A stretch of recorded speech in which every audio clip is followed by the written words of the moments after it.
messieurs, bonjour et bienvenue à la une des journaux. En conseil des ministres ce mercredi 22 janvier 2020, le président Patrice Talon a par décret pris convoqué le corps électoral pour les élections municipales et communales. Elles sont prévues pour le 17 mai prochain, rapporte la Nation. Non seulement une mesure de souplesse par rapport au quitus fiscal est soulignée, le matinal révèle encore que les ministres concernés sont instruits à faciliter la tâche aux candidats. Branle-bas dans les états-majors. L'Union progressiste annonce les couleurs, confie la cloche.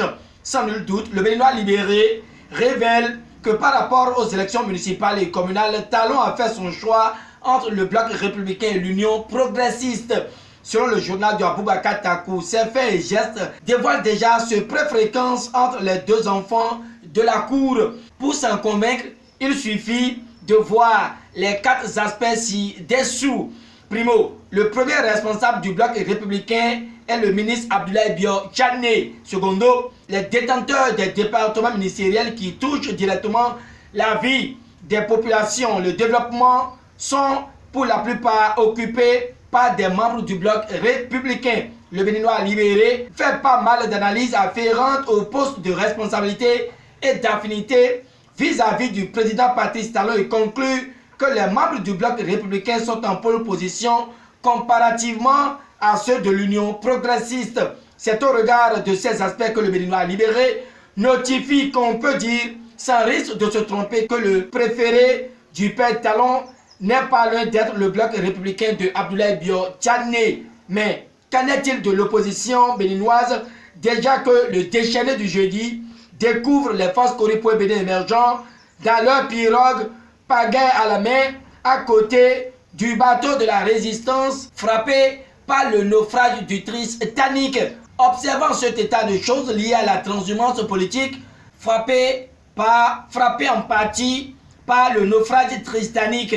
Observant cet état de choses lié à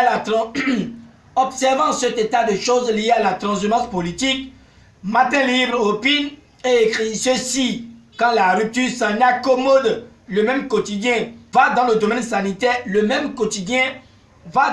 sanitaire, où la reprise de la lutte syndicale serait en vue. Ici, Matin Libre rapporte que le collectif des syndicats se concerte avec la nation.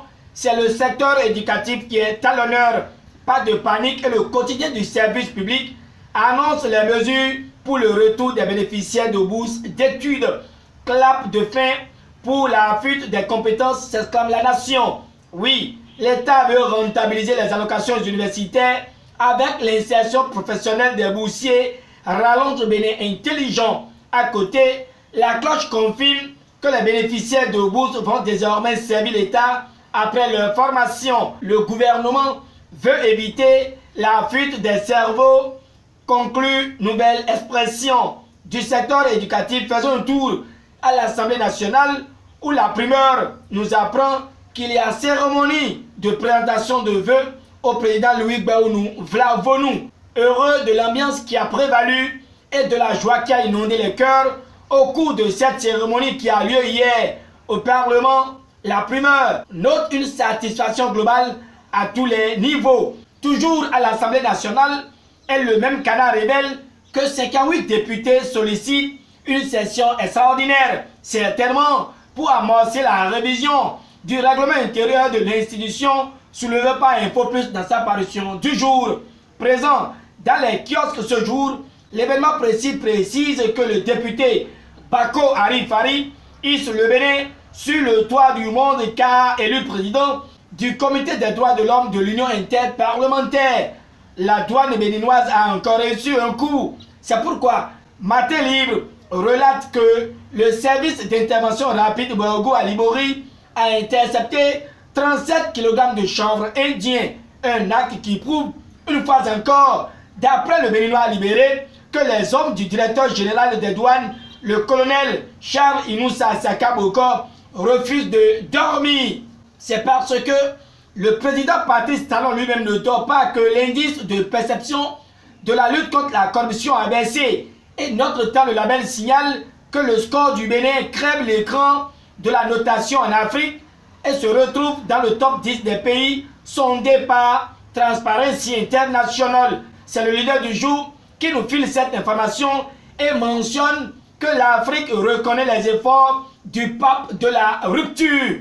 Dans la course, Matin Libre indexe la lutte contre la piraterie maritime, puis confie que le port autonome de Cotonou prend de nouvelles mesures. Toujours avec Matin Libre et Bénin CEO, Award 2019 vient en titre. Lolo Andoche, sacré best CEO en culture et mode, renseigne le quotidien au tribunal de première instance de Djougou, Abibou et Madjibou écopent de 7 ans de réclusion criminelle pour viol sur mineur. À la suite de Matin Libre, terminons cette revue de presse avec l'autre vision qui nous donne les clarifications sur le non-approvisionnement de la centrale électrique de Maria Cléta 2 en gaz du 2 au 20 mai prochain.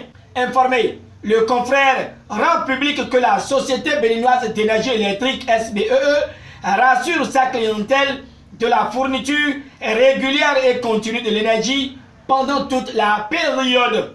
Sans discourir, l'autre vision donne lecture de l'intégralité du communiqué de la direction générale. Voilà qui vient mettre un thème à notre rendez-vous de ce jour.